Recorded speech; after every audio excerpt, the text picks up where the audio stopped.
పాటుగా రావలసిన పెద్ద సిద్ధి ఏది అంటే తాను ఆత్మ అన్న ఎరుక రావడం. రామకృష్ణ పరమహంస అయితే ఒక మాట చెప్పారు.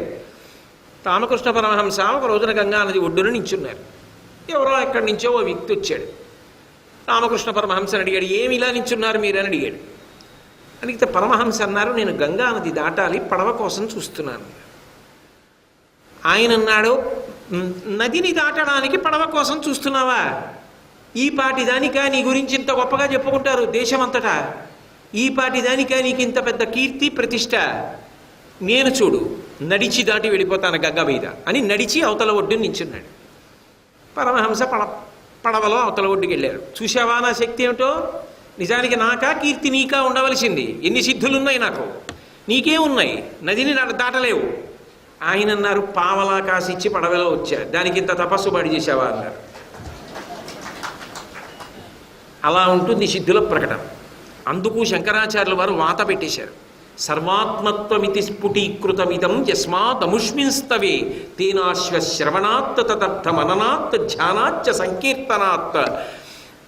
సర్వాత్మత్వమితి స్ఫుటీకృతమిదం, దానితో పాటుగా మనిషికి ఉండవలసినది ఇది అంటే మనసు కదలకుండా నిగ్రహించుకుని నిలబెట్టి భగవంతుని యొక్క పాదారవిందముల యందు చేర్చగలగడం పెద్ద సిద్ధి.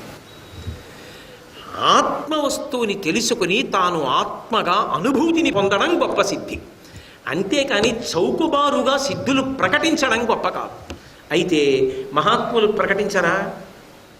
అక్కడక్కడ శంకర భగవత్పాదులు ప్రకటించారు, చంద్రశేఖర భారతీస్వామి ప్రకటించారు, చంద్రశేఖరేంద్ర సరస్వతీ స్వామి ప్రకటించారు. మరి ఎందుకు ప్రకటిస్తారు అంటే అదే పనిగా 24 గంటలు నాకు సిద్ధులున్నాయి సిద్ధులున్నాయి సిద్ధులున్నాయని ప్రచారాలు చేసుకోరు. అది ప్రకటన చేసేది కాదు. వారు అనుగ్రహిస్తే ఎప్పుడో ఎవరినో ఉద్ధరించడానికి భగవత్ స్వరూపంగా వారి అనుగ్రహాన్ని అలా కటాక్షిస్తారంతే. అంతేకాని సిద్ధుల కల్లా పెద్ద సిద్ధి ఏది అంటే తాను ఆత్మస్వరూపంగా నిలబడగలగడం. నేను ఆత్మ అంతే తప్ప అసలు ఏ సిద్ధిని ప్రకటించడానికి ఇష్టపడరు. ఎందుచేత అంటే ఆ స్థాయికి వెళ్ళిపోయిన మహాపురుషులు ఏదైనా చెయ్యగలరు, కానీ చెయ్యరు. కారణం ఏమిటో తెలుసా? దక్షిణామూర్తి స్తోత్రానికి సురేశ్వరాచార్యుల వారే వార్తికం చేశారు. అందులో ఒక మాట అంటారు, మంచి చలిగాలి, భర్త ఇంటికొచ్చి గడగడగడగడ వణుకుతూ అన్నాడు, కాస్త పిండి పదార్థం ఏదైనా వేడిగా చేసి పెట్టవే, తింటాను, ఒళ్ళు వణికిపోతోందన్నాడు. మరి ఇంట్లో కూడా చలిగానే ఉంటుందిగా. భార్య వెళ్ళి పొయ్యి వెలిగించింది, పదార్థం వండుతోంది, ఆవిడికి పొయ్యి వెచ్చగా తగులుతోంది. ఇప్పుడు పొయ్యి వెచ్చగా తగులుతోంది కదా అని ఆవిడ పిండి ఉడికిపోయిన తర్వాత కూడా అగ్నిని నిధనం చేయలేదనుకోండి, భర్త తినవలసిన పదార్థం ఏమైపోతుంది? మాడిపోతుంది. తనకి వెచ్చతనం తగులుతున్నా కూడా భర్త యొక్క ఆకలి తీరడం పరమ ప్రయోజనం కాబట్టి ఆవిడ అగ్నిని నిధనం చేసేసి ఆ ఉడికిన పిండి దింపి భర్తకు వడ్డించేసింది, వేడిగా ఉంది తినేయండి. సిద్ధులనేటటువంటివి తపస్సు ద్వారా పొందినప్పటికీ కూడా వాటిని ప్రకటనం చేయడానికి ఇష్టపడకుండా ఎప్పుడో ఎవరినో అనుగ్రహించవలసి వస్తే వాళ్ళు చేస్తూ ఉంటారంతే.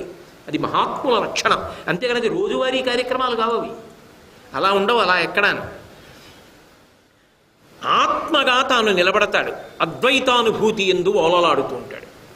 ఆ స్థితికి వెళ్ళి చిట్ట చివర శరీరం పడిపోతున్నప్పుడు కూడా సాక్షి మాత్రంగా నిలబడతాడు. భగవాన్ రమణుల శరీరం పడిపోతున్నప్పుడు ప్రాణవాయువుని తీసుకొస్తుంటే అక్కర్లేదని సంతోషంగా శరీరాన్ని సాక్షిగా చూస్తూ విడిచిపెట్టి జ్యోతిస్వరూపంతో అరుణాచలానికి ప్రదక్షిణం చేసి కొండలోకి వెళ్ళిపోయారు. అది పెద్ద సిద్ధి.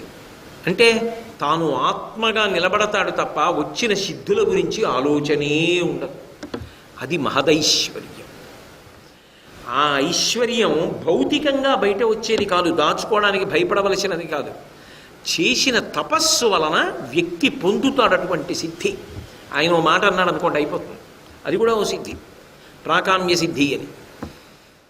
కానీ వీటికి వశపడకుండా నిలబడి తాను జ్ఞానము చేత ఆత్మగా నిలబడి మోక్షమును అలంకరించగలిగితే ఉన్నన్నాళ్ళు కేవలము జీవన్ముక్తుడై శరీరము పడిపోయిన తర్వాత విదేహమోక్షమును పొందగలిగితే సిద్ధులకు పెద్ద సిద్ధి.